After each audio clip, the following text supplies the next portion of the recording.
Hello and welcome back to Business Matters at the Hindu with me, K. Bharat Kumar. Earlier this month, I booked online for a gas cylinder refill and was mildly surprised to see that the price had gone above 1000 rupees. I hadn't kept track of prices in the recent past. A day later, I was on a walk in my residential area and bumped into the gas delivery agent. He promised to deliver it that day itself, but said you'll have to pay 50 rupees more. Prices had gone up. I was a bit dumbstruck. Prices already above 1000 and another 50 rupees? So I decided to delve into the fog surrounding pricing of liquefied petroleum gas, LPG to us. It was fascinating, and I hope you'll find it as interesting as we go into this with a little bit of chemistry and some economics. Liquefied petroleum gas. What is this? It was first recovered from fossil fuels as far back as 1860, but has since then seen expanded use in industrial and domestic applications. LPG is obtained from natural gas processing and refining of crude oil. When you treat it to remove hydrogen sulfide, carbon dioxide and water, what you have left is a mixture of hydrocarbons. Multiple hydrocarbons, but mainly propane and butane. In India, it is available for domestic use in the form of a gas cylinder, which weighs about 14.2 kgs. It's India's preferred fuel for cooking. What is the concern for households here? The latest increase is the fourth since March. In March, the price went up by 50 rupees, in May again by 50 rupees. Again in May, there was a very small increase of about 4 rupees per cylinder to cover distributor commissions. And then the latest price increase. If you look at the price increase between July 2021 and this year's July, you'll see that Delhi, for example, saw a rise of 220 rupees. If you look at the period prior to this, say from November 2020, when we are really bang in the middle of a pandemic, up to May 2022, the price has gone up by 400 rupees. Interestingly, not everybody pays the same price across cities in India. Delhi has 1053 rupees as the cost per cylinder right now after the latest increase.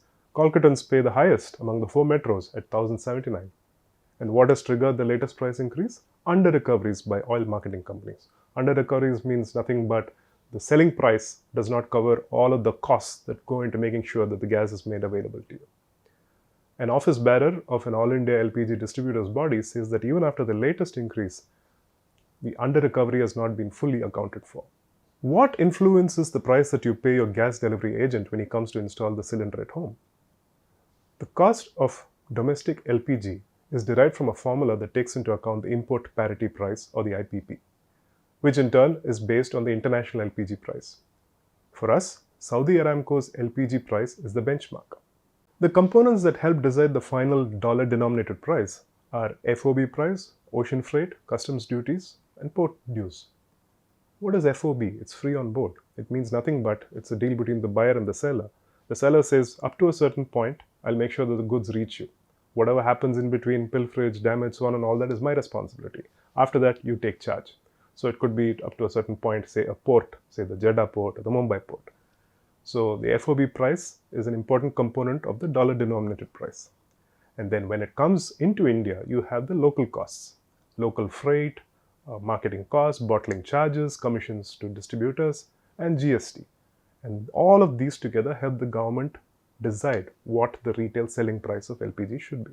The government resets the retail selling price of LPG every month, obviously influenced by the international prices, but not just that, but also as to how the rupee has behaved against the dollar in the immediately preceding weeks and months.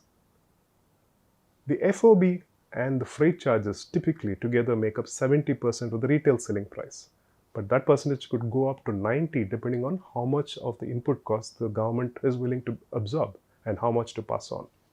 How have international prices behaved recently?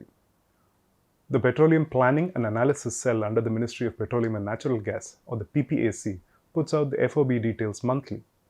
For June 2022, FOB price was $750 per ton. In May, it was $856, and in April, it was $952. So you see how prices have behaved.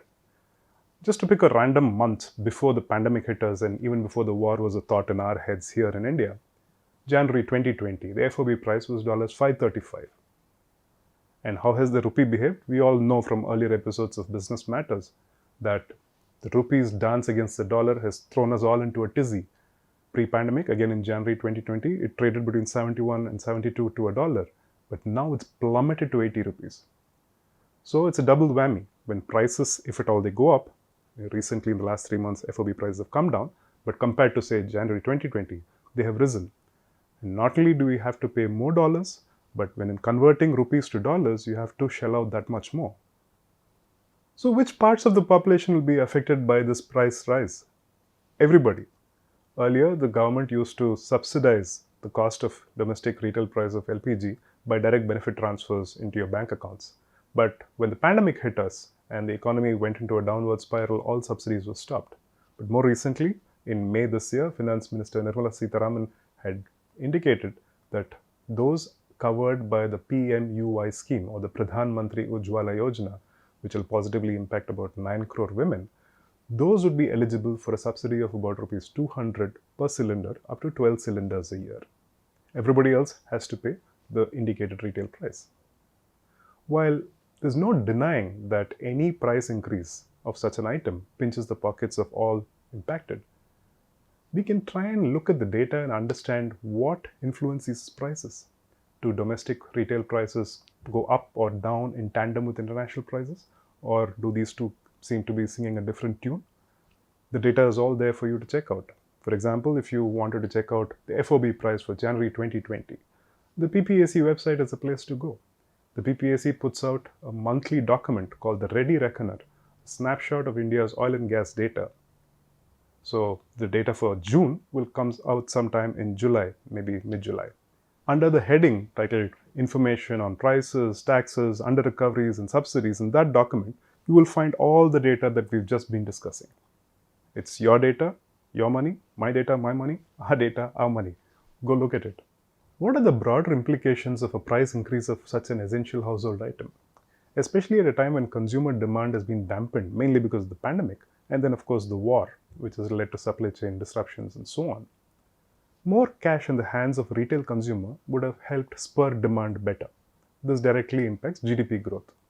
But LPG is non-negotiable. If you're a middle-class consumer, you're not going to say, let me cut down on food, let me cut down on cooking, and hence LPG, and so on. You're going to pay whatever it takes.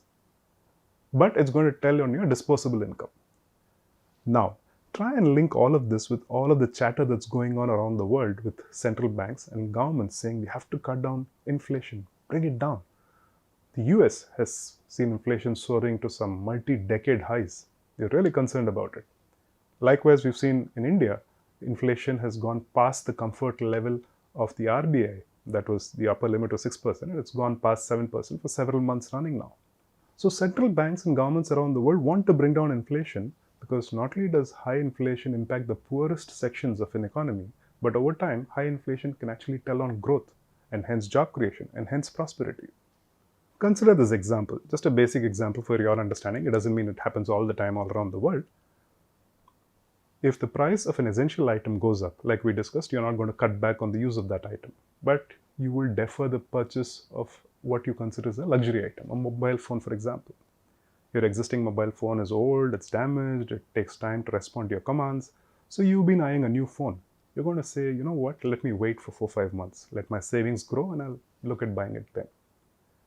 Now, imagine if 10,000 others across the country who've been looking at this mobile phone arrive at the same decision as you had. What impact does it have on the mobile phone manufacturer? Over 5-6 months, he sees that the demand has not grown as much as he had anticipated. So he's going to say, let me wait to expand capacity. I thought I'll put in more assembly lines or even expand into another plant. So if he's going to defer those decisions, that tells on job creation, economic growth. It may even affect the salary increments of the existing workforce for that manufacturer. Now zoom out a bit more and look at the economy as a whole, not just that phone manufacturer. This is what keeps central banks and governments around the world busy. They want to keep inflation down and economic growth high. Do you see how all of this is linked? Fascinating, right? Or not so fascinating when you have to shell out 50 rupees more for your gas cylinder? Till the next episode of Business Matters, it's goodbye from us. Thank you and have a lovely week ahead.